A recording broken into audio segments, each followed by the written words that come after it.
avalanche. Le soleil éclatant fond les couches neigeuses, enveloppant les monts couronnés par les terres.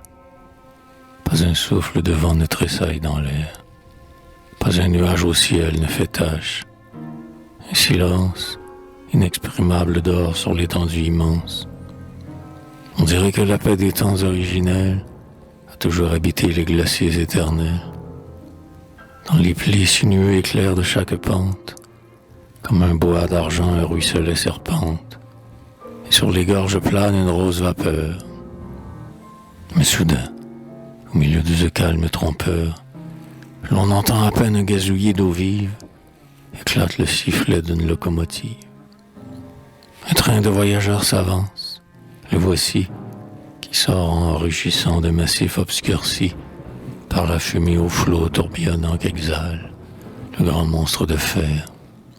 Plus prompt que la rafale, à travers l'infini du brumeux océan, il rase l'entonnoir d'un abîme béant, dont la profondeur sombre et morne est insondable.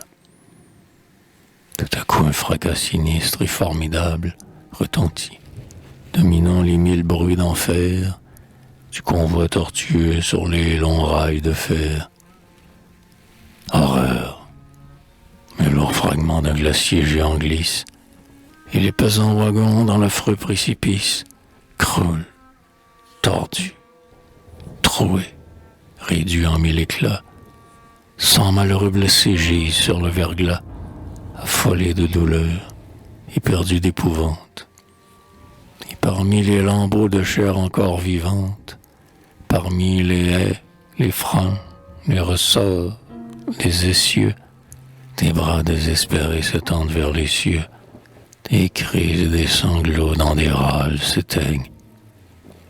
Un grand fauve de loin flaire les corps qui saignent, dans la neige roulant en épais tourbillons, sur la pente traîtresse, et demain les rayons du soleil matinal, glissant au fond du gouffre, en vain ils chercheront le voyageur qui souffre, n'y verront se mouvoir que les lynx et les ours. Par moments, tout se tait dans les défilés sourds, seuls les sinistres cris des hiboux sous les arbres, profilant leurs troncs froids et blancs comme des marbres, interrompent le long silence du désert, farouche et monotone où le regard se perd.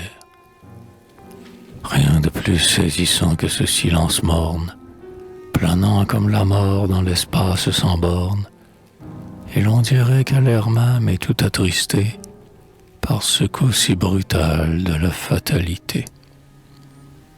Maintenant le vent pleure à travers les rocheuses, tous les agonisants et les morts entassés, hélas, sont disparus sous les replis glacés du suaire tramé des fils de l'avalanche qui d'instant en instant choix d'une cime blanche. Et demain qu'on croit parfois sous terre ouïr ce que le fossoyeur se hâte d'enfouir, il nous semble, penché sur la nouvelle tombe, entendre de l'abîme où déjà le soir tombe, monter une plaintive et poignante rumeur. Enfin, tout bruit au loin décroît, s'efface et meurt. Et, comme pour cacher l'horreur de ce désastre, une nuit glaciale où ne brille aucun astre, où pas un être humain ne bouge, pas un seul, sur le blanc précipice étend son noir linceul.